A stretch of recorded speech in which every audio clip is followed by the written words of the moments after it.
Good Good evening. I'm I'm calling calling to order the special board meeting of Tuesday, June 24th. Mrs. Schultz, may we get a roll call, please? Yes.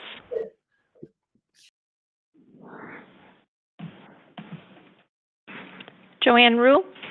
Here. Megan Miller? Brian Nichols?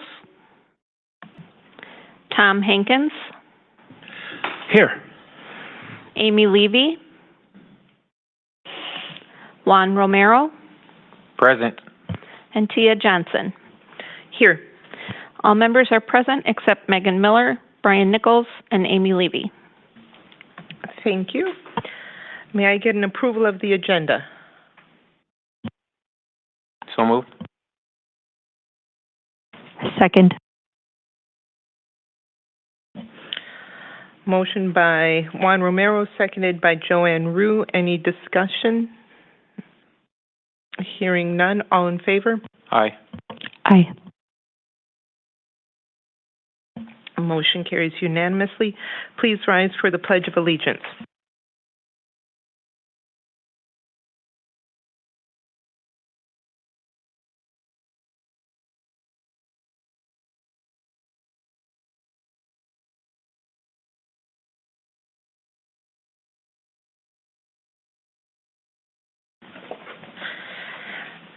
Our first item tonight is the Student Success and Support Ad Hoc Committee membership approval. This is to approve the additional names for an elementary teacher on the Student Success Support Ad Hoc Committee recommendations. Chair Joanne Rue. So we just added one name, Sarah Spencer. She was a elementary teacher. We didn't have one on the list yet, and so we just need to have approval for that. I will also say we do have our agenda for the first meeting, and it'll be next Wednesday at 5:30. So we're looking forward to getting started. And that's located here? Correct.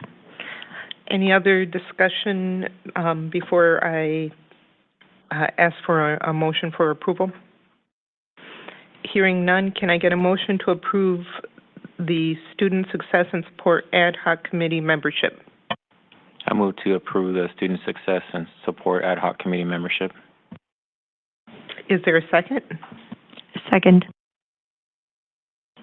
Motion by Juan Romero, seconded by Joanne Rue. Any discussion?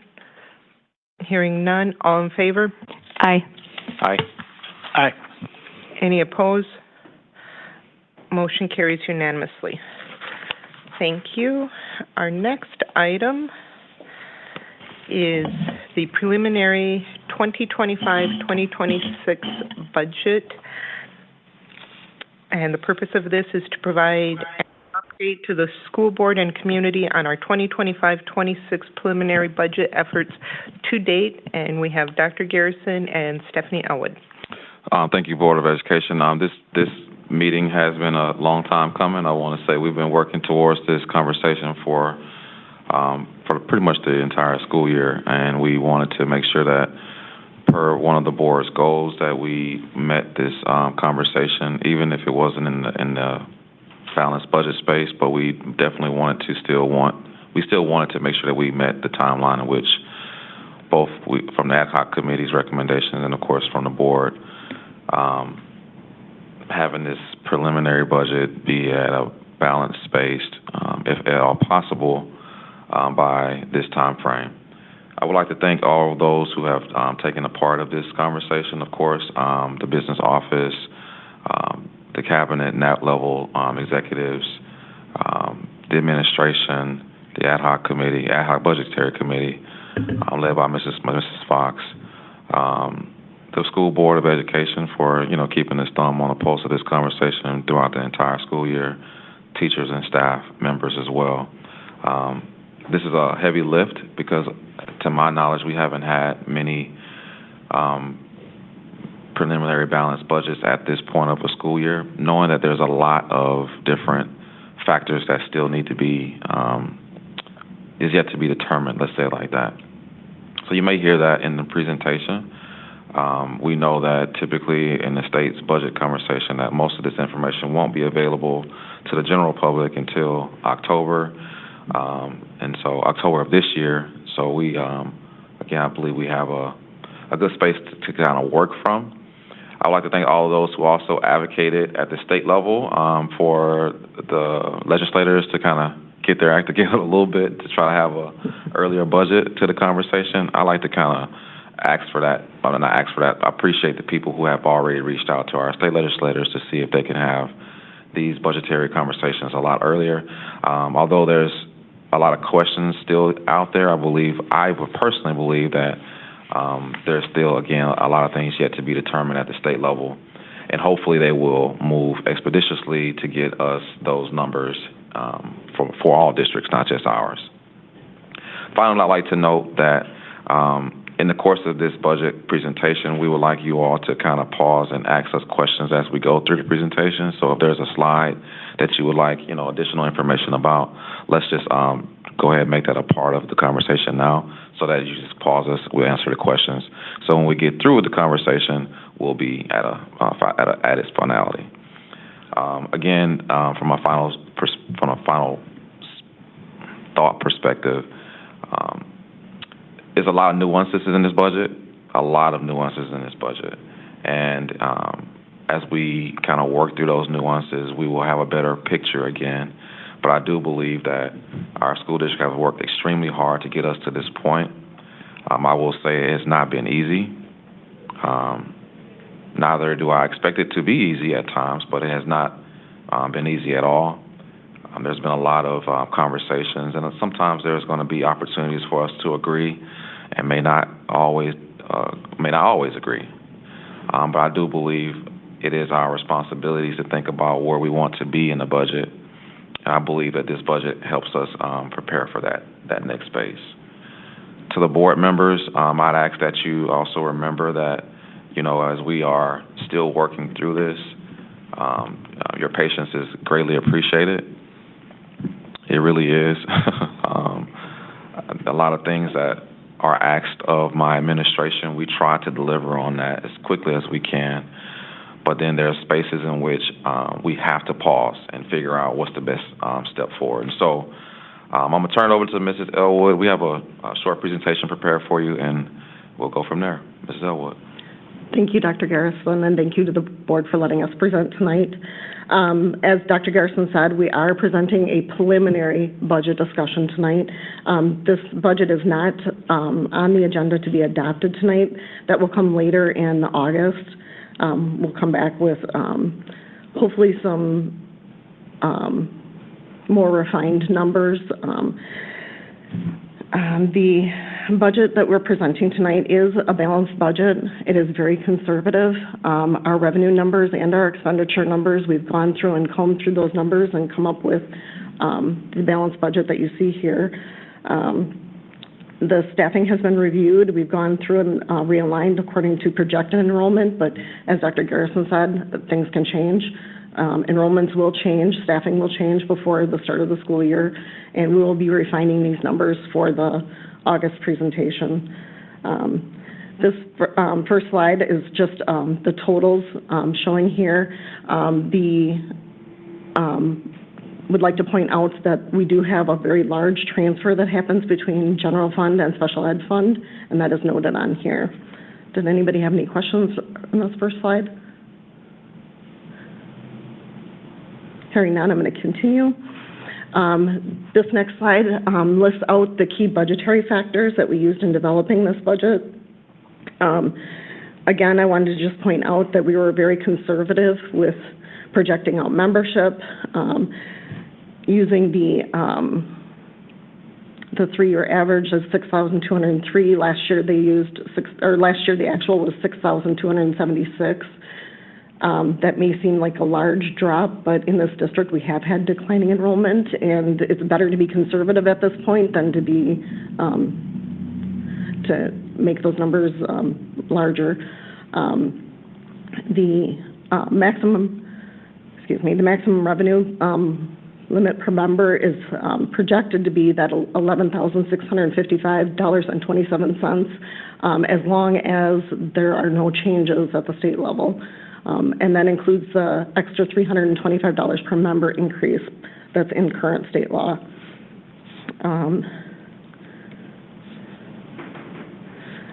Like I said, again, the membership number that we have today is very conservative. Those numbers we won't know until third Friday count in September.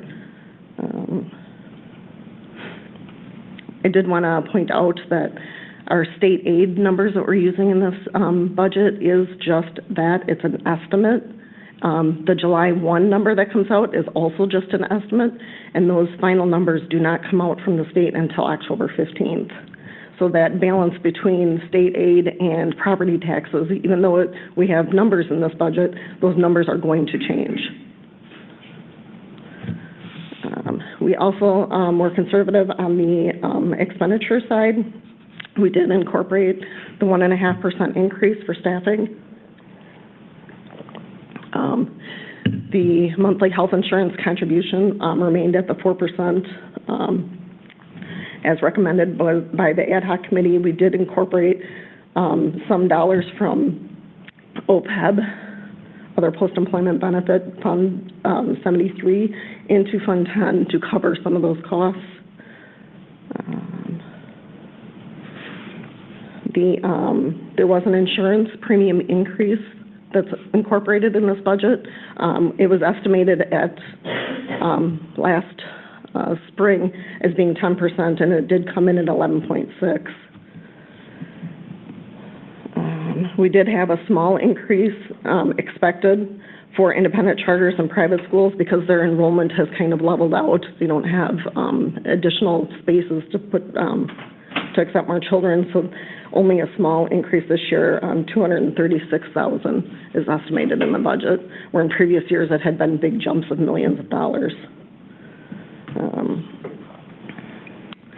On the next slides are the details for the staffing decreases and the contracted service decreases. And I did want to note that we did have an estimate in here for utilities and transportation increases of 3%. I'm sorry, were there any questions regarding the building of the budget? Yes. I want to go back to slide 2, if I could, please.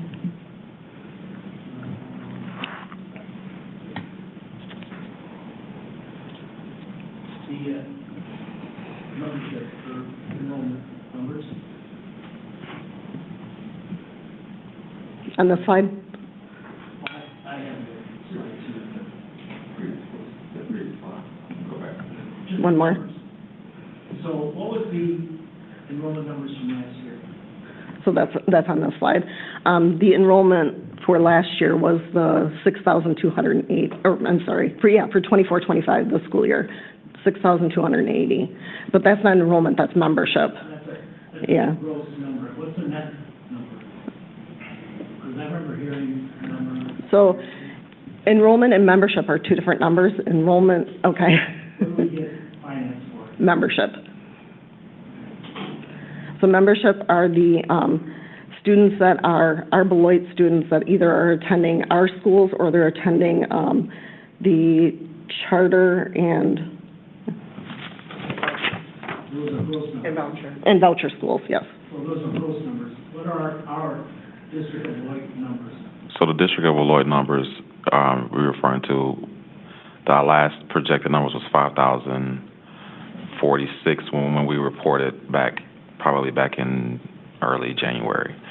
That number has since changed, of course, and so I can look that up for you if you want the exact numbers, like right now, but, No. yeah. I'm just, But not to confuse people, that's not what we get That's aided not on, what we though. get aided on, correct. I'm sorry? That's not what we get aid on, though. Those are just the kids that are attending butts and seats in our school. In our school district, correct. Membership is a different number. Membership includes those numbers and the kids that are attending private and voucher schools. Okay. I'm a layman. Okay, no, that's okay. We get financed. The district, our revenue is based on our enrollment, not PLA or, It's based on membership. but we pay that back out. Correct, we do pay that back out. Let's go to the net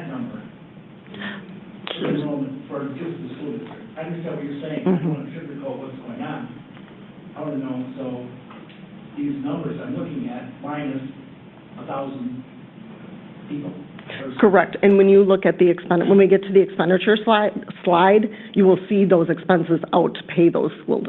I know, I Yep. just want to know that. Okay, thank Yep. you.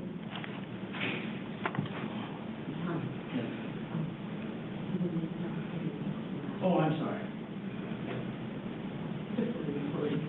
What? Sorry. Okay, thank you. Okay, the next slide here shows the budget reductions that we had previously had approved at the school board meeting on June 3rd. This is the June 3rd, this was one of the recommendations also from the ad hoc committee. The total reductions is just over $3 million. On this next slide is further budget reductions that we have incorporated into the budget, reductions in cleaning services. I want to make sure that I'm very clear with this. There is no new technology built into the budget for next year for students or staff. So no new devices, no computers are built into the budget. And then the use of other post-employment benefit dollars are also in this budget. Let's see, I have that number right here. The OPEB transfer is $1.156 million. So if we do use these dollars out of OPEB, then that will leave a little over $3 million left in the OPEB trust. Pending, though, if we need to use OPEB dollars for 24-25 school year, because we also do have that budget, or that budgeted into the 24-25 budget, and we have not closed the school year yet. Yes. Sorry, going back to the OPEB numbers, and going back to last fall when Mr. Chain was here, Yep. we talked about OPEB, and there was conversation around the fact that there's penalties of using those dollars, you know, as far as mill rate, blah, blah, blah. Someone that understood, someone didn't. So it's not like we could just take money out of it, and it's not like a piggy bank for the district. And please explain. Thank you. Oh, sorry. Please explain about OPEB dollars and how we can or cannot use those dollars without penalty. Thank you. So the use of OPEB dollars affects the balance between the equalized aid and the tax levy in the following fiscal year. So depending on when you use those dollars and how much you use, it could affect that balance in fiscal years following, or I'm sorry, the first fiscal year following. I did want to mention also that OPEB dollars are finite. We only have $4.3 million in the pot. So once we use those dollars, they are gone. That's another drawback of using those OPEB dollars. I think that's understood, but I thought the conversation around not using them at a certain point, you know, would be a negative somewhere along the line. I know it's there, but correct. We want to use them strategically. My recommendation would be to use them slowly, not use, you know, the whole chunk in one school year, because you're right, it would affect that balance for the next fiscal year. Thank you.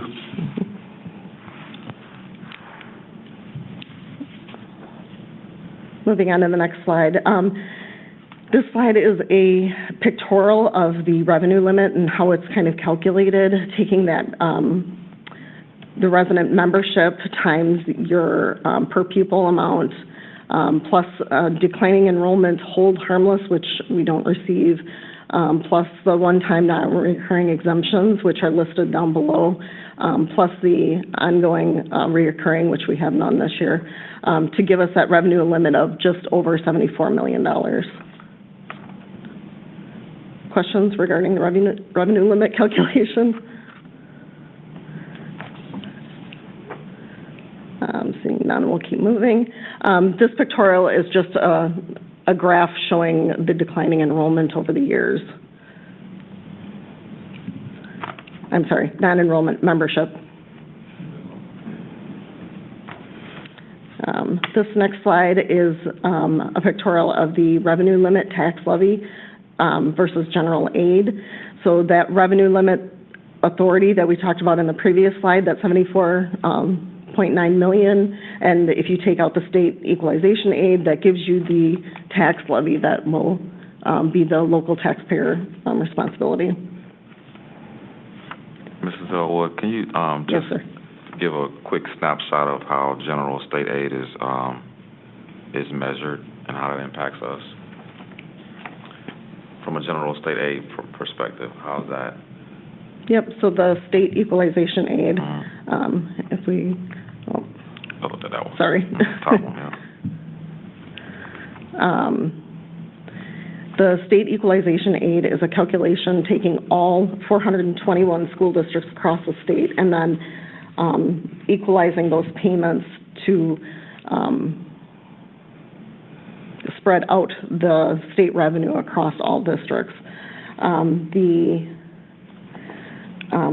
One of the points I wanted to make about state aid is that the state has not settled their budget either for 25-27 fiscal years.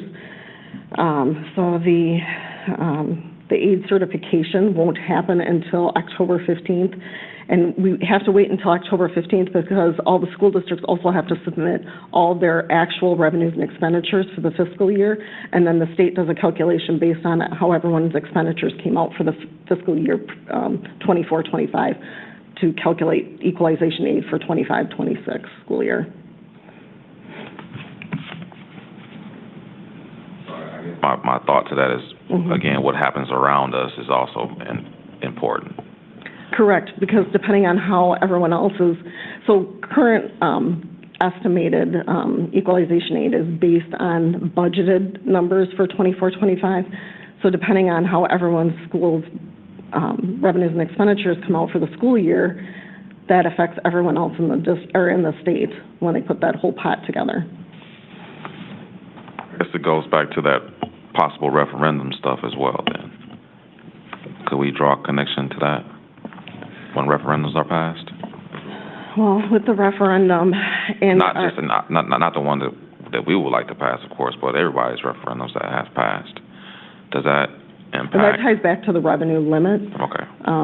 Yep. So the revenue limit authority, we are kind of in a low spending district. So our revenue limit authority is low because our per pupil is, let me go back up here, is only the 11,655.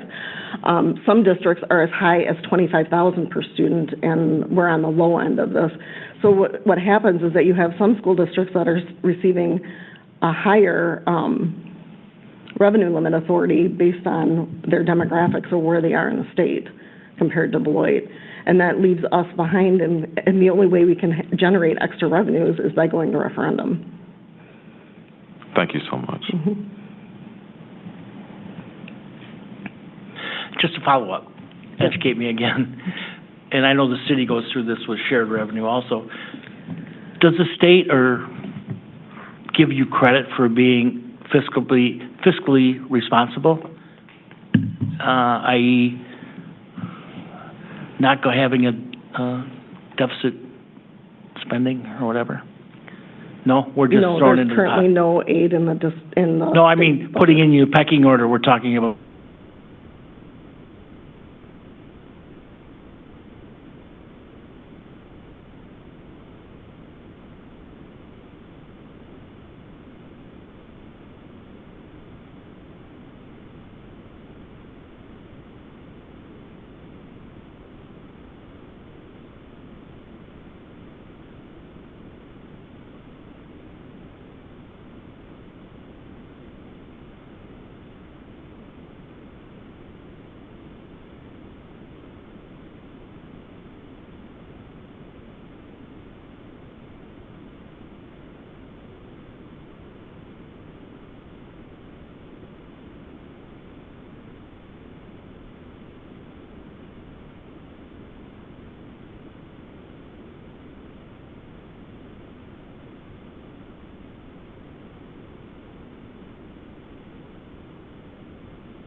31 million to,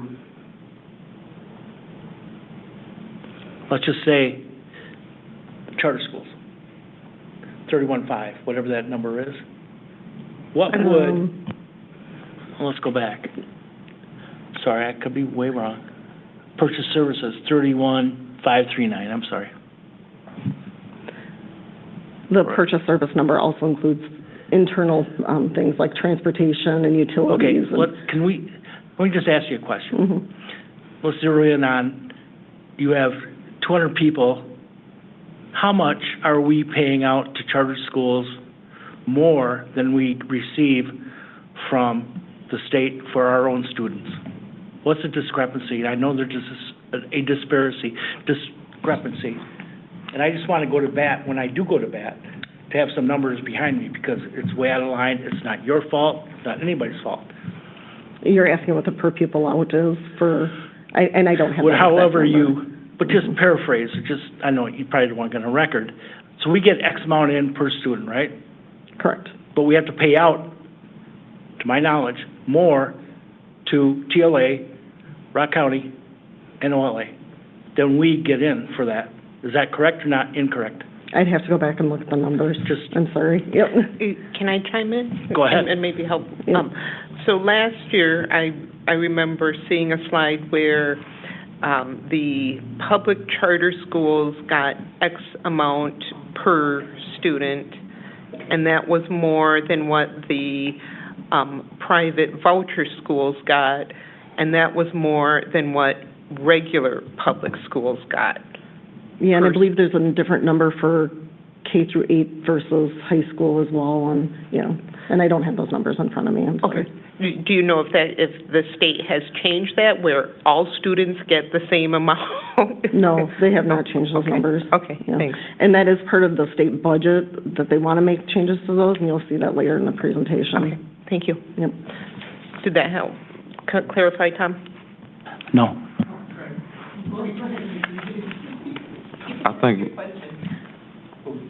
I think we can get those No, numbers. I to just you. Yeah. agree, no one's going to answer the question, and because maybe we don't know, but I think I know the answer. So I think humbly that we are paying more money out than is coming in for each student, for our students that are going to TLA. And I'm not saying anything bad about the other ones. We're paying more money, we're getting money in, $100, but we're giving away $110. That's how I interpret it. And you guys can just, if I'm wrong, somebody tell me. I think you'll be able to capture some of the next thought on slide 14, Mrs. Elwood, where it breaks down into percentages, how much goes out to charter schools and payout.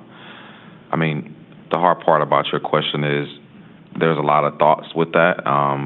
Business managers, including superintendents, try to walk a real thin line, because the state gives us money for all the kids. All the students in our district are our students. Who live in Beloit are our students. Whether they go to our school district or not, they still, again, are our students. And so I hear what you're saying. I do. I understand what you're saying as well. But that is, they don't all come here though, right? And so that's where there's the open enrollment space. So, I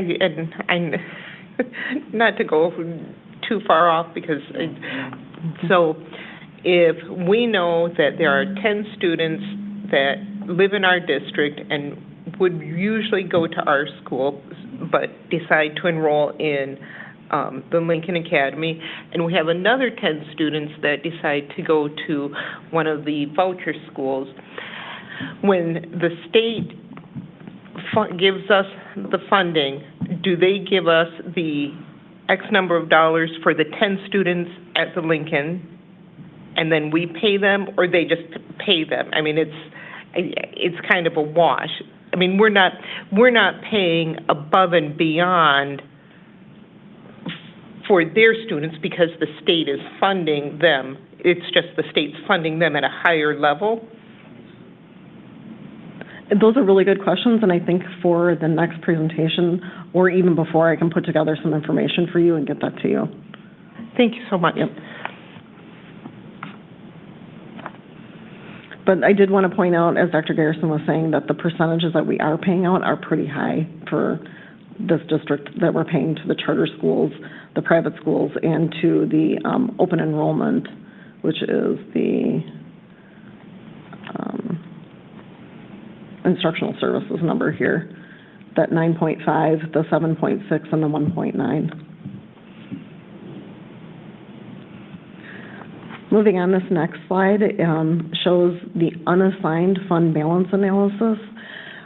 This is related back to our school board policy to have a minimum of at least 18%, which, as we can see here, the school district has not for many years had that fund balance. And the only way to put money back into fund balance is to have less spending than we're getting in for revenues during the year. The numbers for 24-25, like I said before, are not finalized yet, so that's why those numbers are, or that change in fund balance is listed as 0.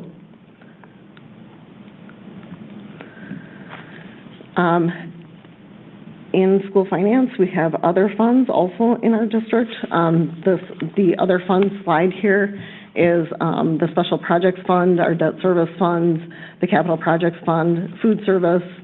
The other post-employment benefit I'd like to point out here, this is showing where we would have a decrease in our fund balance for the OPEB, and those dollars then are finite, and that would be all that would be left for the following years. Community Service Fund and our Fund 99. Are there any questions about other funds? Yes. I just have a question on Fund 50, or I guess anyone.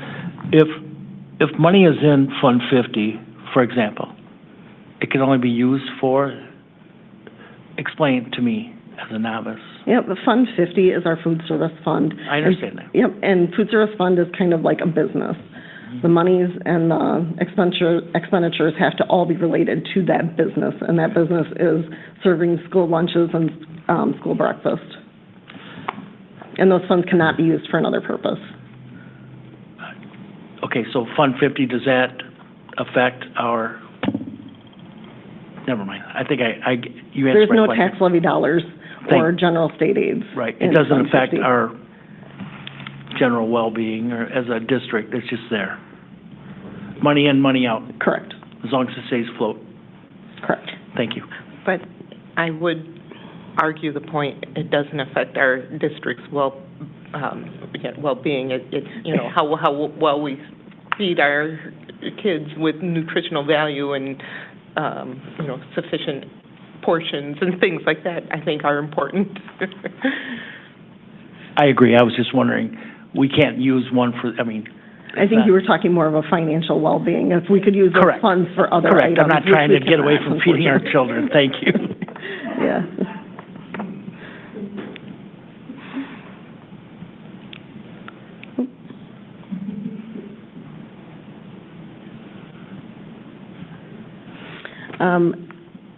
To end our discussion tonight, I did want to touch base on what has been going on at the state level. There's been a lot of debate at the state level. The governor has come out with a lot of suggestions for school finance, and the Joint Finance Committee last week did vote on a motion. I think that's how that worked. And these were some of the proposals that were in that motion. If you want to see the motion in full, it is linked in this slide.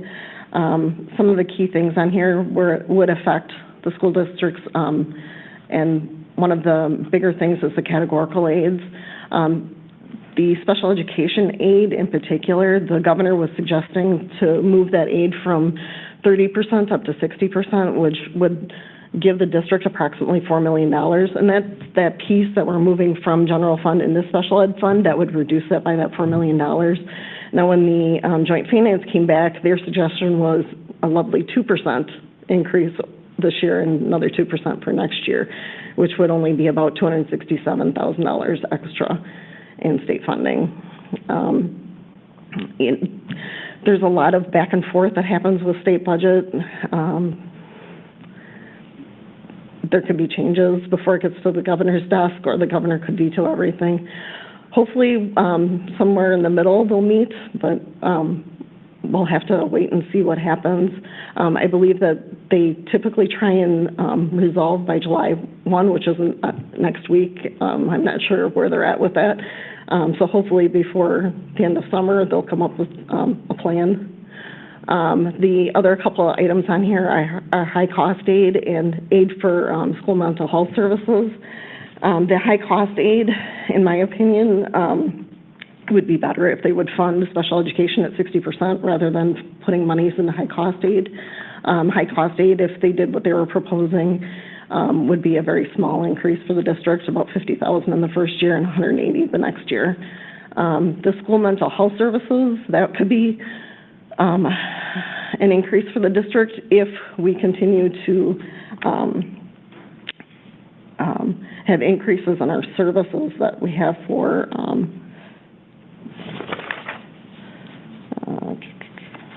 school social workers. So if we decrease our cost for school social workers, though, we would get zero in funding. This next slide, I pulled out a couple other things from the joint finance motion. That first one is the recovery high schools. I did just want to kind of put this out there on people's radar because we do have a grant currently that we're looking at recovery high schools in that process and getting something like that started. And this is a positive for more increase in state funding for that program. The second one was a bit concerning. I'm going back to your question about how much per student is going out of our district. They are talking about increasing that open enrollment transfer out by $1,578 per pupil. That's more money going out than what we are getting in for those pupils then, and that would cost the district about $1 million. Thank you, and that's what I was getting at. Well, this is open enrollment, though. This isn't private school and charter schools. Well, this is a to my knowledge, if student A, Beloit School District student, goes to Turner, it's a wash. I mean, the dollars per dollars, and a Turner student came here, it's equal. But if they went to TLA and or the other ones, it'd be different. Yep, and that's what we were talking about. I'm not quite sure what those numbers are, but this is talking if one of our students goes to Turner, they want to increase it by that $1,578 per pupil.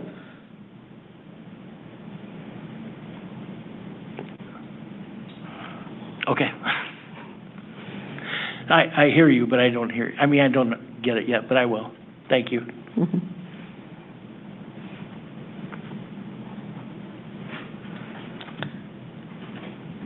So like I said before, the state budget next steps, there's some debating that needs to happen. Typically, the DPI said that typically this is supposed to happen before July 1st. If the timeline's not met, the state just continues to operate under their current budget that they have in place until something is signed into law. For our budget, these are the additional actions that we need to do. We need to incorporate the state DPI aid estimate. Now, reminder that that is just an estimate, and it may not be the best estimate because it's going to be released on July 1st, and all of the final numbers for 24-25 from all the districts are not in yet. And so that number will be changing when they do their October 15th final. We need to look at budgeted revenues and expenditures and adjust those numbers. We may also need to adjust membership depending on where our enrollment and registrations come in. We'll take another look at those numbers. And just overall looking at budget dollars to see if there are other things that we need to refine in the budget. Looking forward, the timeline in August is when we'll be coming to the board with a preliminary budget that needs to be voted on and approved, and then there will be a budget hearing in September. Also a reminder that the budget will change again when we do get those final numbers in September for membership. And then in October, the equalized values will be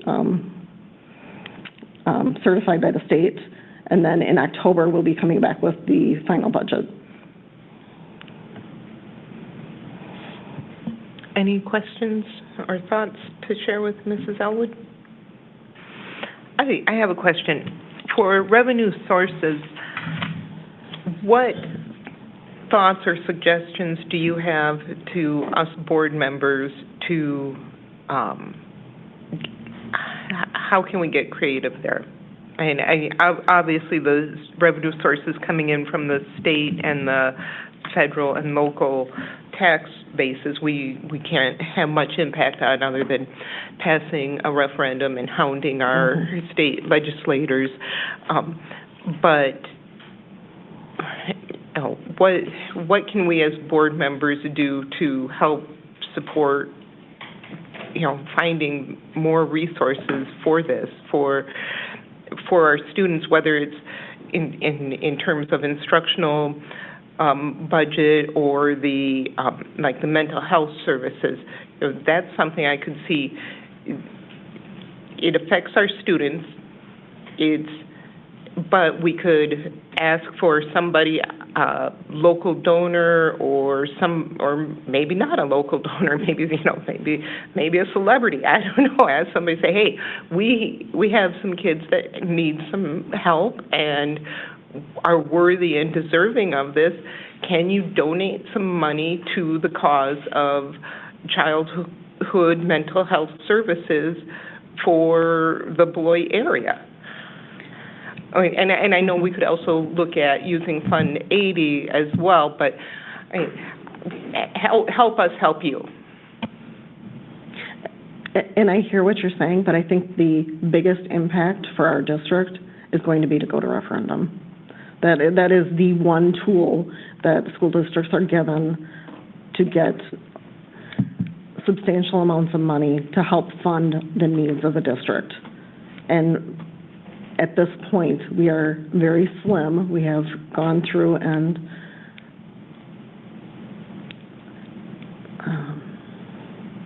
reduced as much as we possibly can with the number of students that we have, trying not to decrease services, in those areas of mental health and those types of things. But the only tool that districts really have, because the items that you're talking about, getting donations and outside assistance from companies, those types of things, those are all great ventures, but a lot of times those are one-time dollars and they don't keep supporting districts in the future.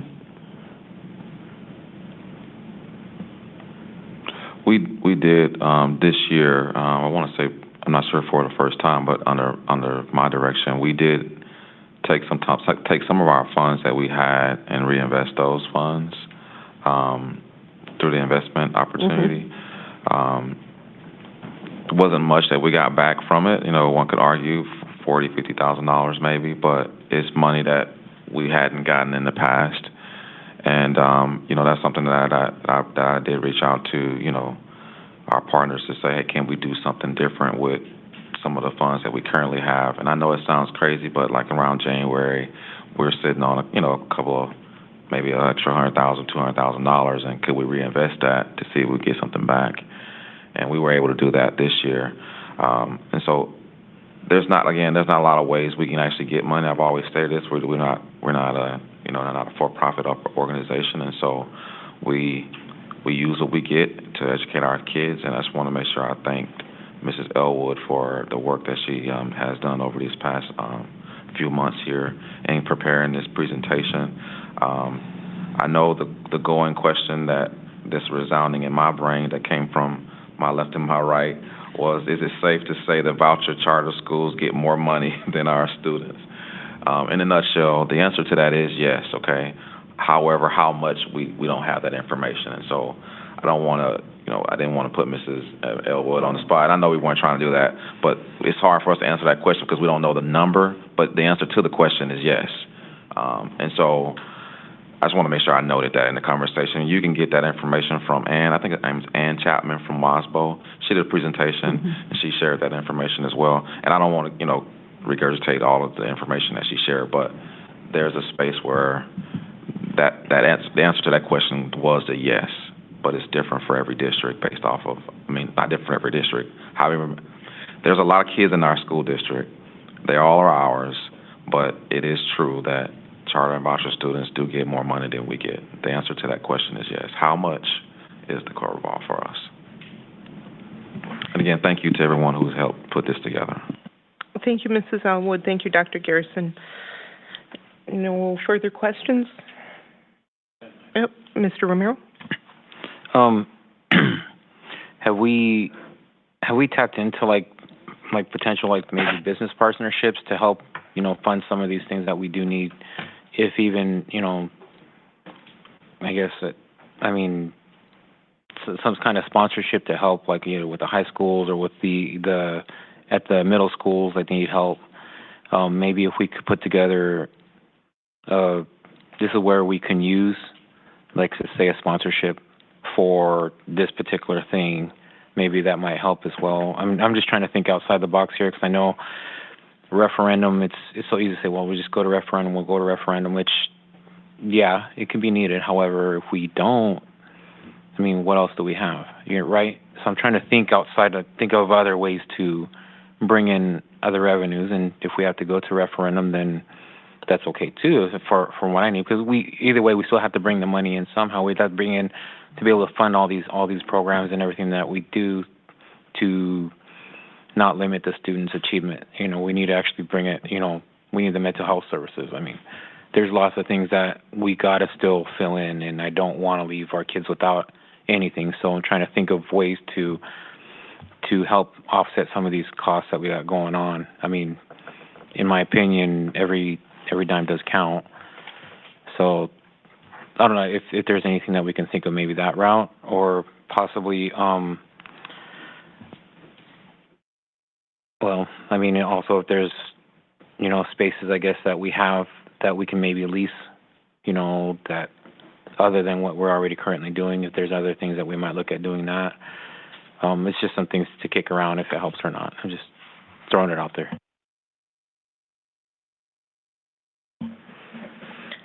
Thank you. If there aren't any other, Mrs. Rue?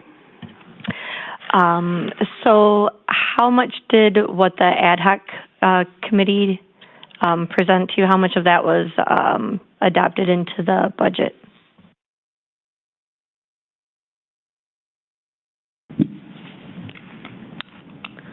That is a good question, and I'm sorry. I thought I was touching base on that as I was going on, and I might have missed some of those things. So the first two items on the ad hoc suggestions were using other post-employment benefit dollars to help support not having a pay freeze for teaching staff, and the other piece of it was not increasing the portion of the health insurance for staff, and both of those were incorporated into the budget. The percentage for the increase that was incorporated in the budget was what the board is currently at with negotiations. The other piece was utilizing staff reduction recommendations that the administration had brought before the board, and all of those were incorporated. Those were on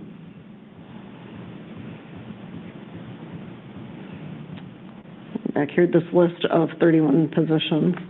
And then the last piece that was on the recommendations was the restructuring of COLAC, and I'll defer to Dr. Garrison on that one. Based off of the level of reductions that COLAC has to have, we've already been in that restructuring space over the past, one could argue, 2 years. As it stands right now, we, of course, had to make some additional changes to COLAC space, and so we are as tight as we can honestly be here in the COLAC Educational Center. I believe the ad hoc said that with the restructuring, that over the next year that we probably should look at a little bit more in reductions as far as amount that is budgeted for COLAC when you compare it to other districts with similar numbers. And thank you, Mrs. Rue. I have encouraged Dr. Garrison to meet with his cabinet to look at long-term strategy and come up with restructuring, looking at other districts that looking at the enrollment projections that we will be similar to in terms of size and demographics. So this is our preliminary budget, and we're working towards that. Go ahead. So, and I understand that our COLAC staff is working and that it is tough. I think I heard that the special ed part of the budget, that the state is not taking on what Governor Evers had recommended, and so things are really tight. And so even though it won't help for this year, please remember to reach out to the people that represent you and encourage them strongly to fund public education. Thank you. Last night, some of the board members and myself attended a state budget discussion at the Hedberg Library, and one of the points somebody made was that the number of students that are identified as special ed is rising, and that's not particular to Beloit, but all over the place. And I wonder, thinking again in terms, we look at enrollment projections, do we also look at special ed enrollment projections? What will those higher cost needs be?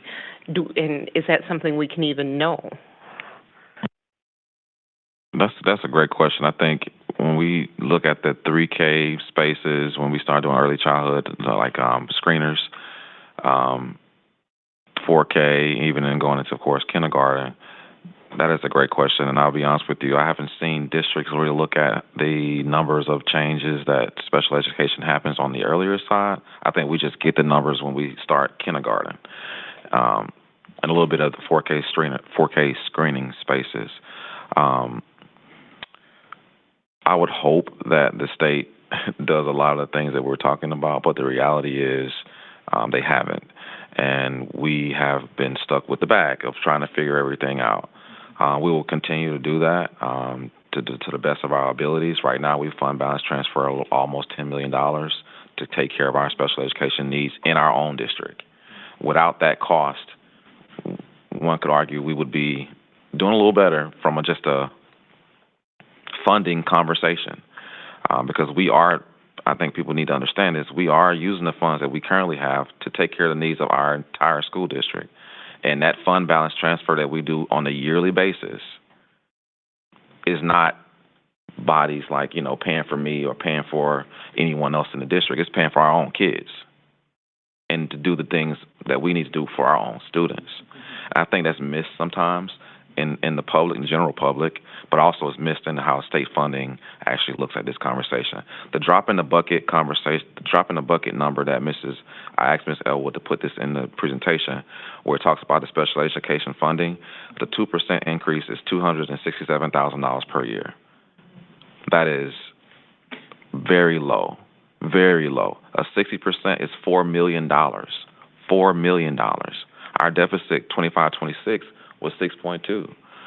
Now, if we move to if we move to the 60% allocation, which is $4 million, and I'm not going to do the numbers thing because I can start going down a rabbit hole. So let me just stop. The hopes is that we really understand that we're using the funds that we have to educate our students and pay for the needs of our students. That sometimes is left off the table in the conversation. Mr. Hankins? Okay, I'll shoot from the hip a little bit. I also was happy to go to Hedberg Library where Spreitzer was there, and Anro and another lady from another representative. And the reality, and I can be not PC, the reality is, in my humble opinion, the public schools are becoming a place where students who can't afford and or go to or self-transport to other places go. And nobody here, admin, can say that, but I can. And so, in my humble opinion, our district is going to be more challenged by the special needs and challenged students. So we have to prepare ourselves, and how we do that, I'm not sure.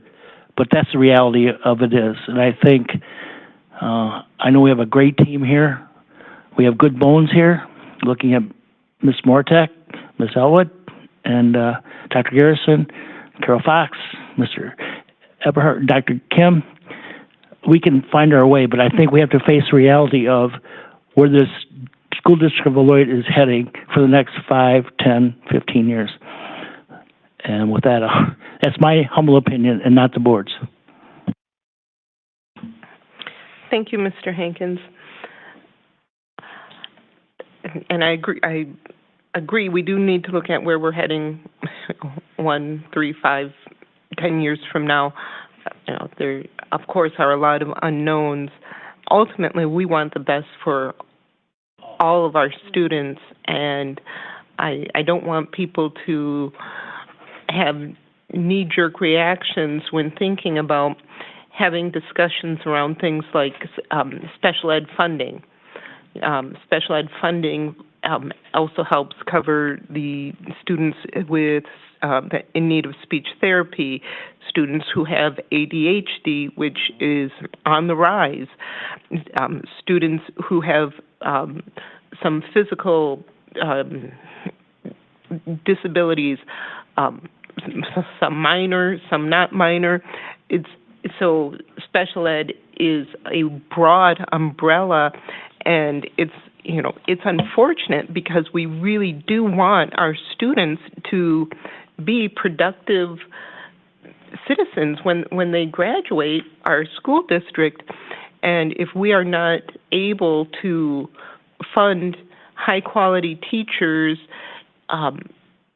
with good programming and robust services, we are doing ourselves a disservice tomorrow and down the road. And we'll just, as a board, we'll just keep doing the best we can and encouraging others to do the same. Any other comments? Mr. Romero. Thank you. Just something, just throwing it out there also, I was thinking about as well. We, is there maybe an option to do like a parent accompanied, like for example, a DLI companion classes, where it can be done on a tuition-based kind of thing for parents that are interested in going to DLI courses or classes with their children at the same time, but charge like just a reasonable amount, like a tuition kind of fee.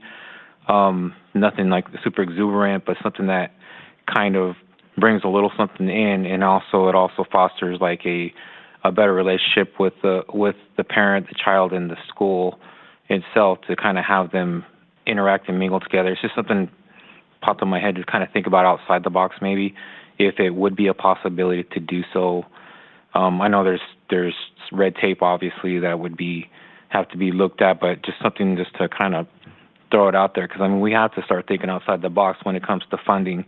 The way that we're our hands are getting tied left and right, and I'm sorry, that's the way it feels, and we have to get creative of what we're going to do. So for me, one of our biggest resources is our awesome teachers, and if there's a way that we can use that resource in a better light, to think about, okay, well, how can we not only just teach the child, but also help the parent understand what's going on with classes? Because when's the last time someone's been in a classroom as an adult? It could probably help in that aspect too. There might be some things that parents might open their eyes to. Oh, I didn't realize it was like this, or hey, is this maybe an option to offer for an improvement? I think it would garner more, obviously more parental interaction. I think that's kind of what we need. Not saying that parental interaction is the end all of everything. Obviously it's not, but it's a really good building block to help provide a better structure for our children. I love that idea. I don't think legally we can, during school hours, but I was at the convention in January, the state convention, and there was another school district, I forget which one off the top of my head. They used Fund 80 to have classes, and they charged people $5 a class to come in, and they were led by either community members or teachers in their high school or middle schools, whatever worked. And it was funded through their Fund 80. We could do something like that, which I love that idea, having the parents and the students making learning a family affair. Yeah, I think that's a great idea. You guys get on it. I'm joking. I'm joking. No. I'll dig up the information that I had from that convention and get the specifics and how they did that, because it was a good program. Anyone else on budget before we move to Exhibit A? Okay, next we've got the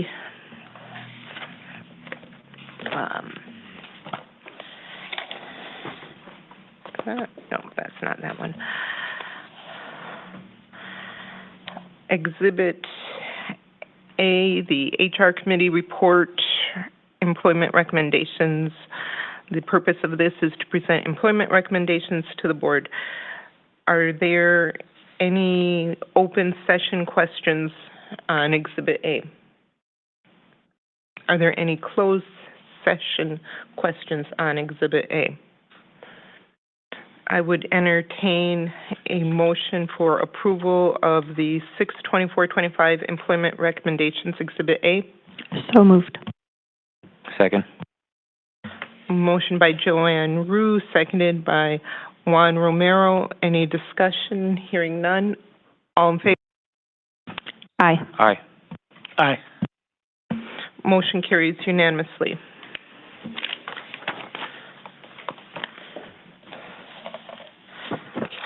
Next, we've got executive session.